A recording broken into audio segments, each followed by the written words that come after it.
Hey guys, welcome back. In today's tutorial video, we're gonna take a look at how to upload music to Spotify on Android. So if you're on an Android phone, you can easily show up the songs of your device on the app of Spotify.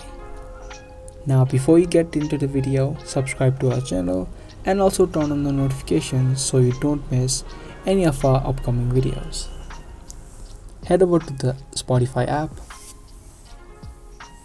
Now from the home screen, tap on the settings icon on the top right of the screen and then scroll down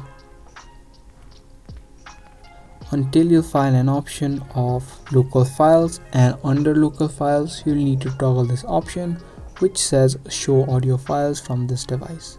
Now as soon as you do that, the audio files that are available on your Androids will show up.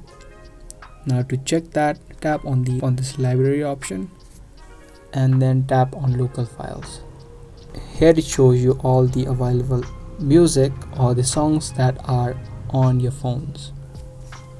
So that was the process on how to upload music to Spotify on Android. If you guys like this video, then make sure to give this video a thumbs up. That's gonna be all for today's video. Thanks for watching.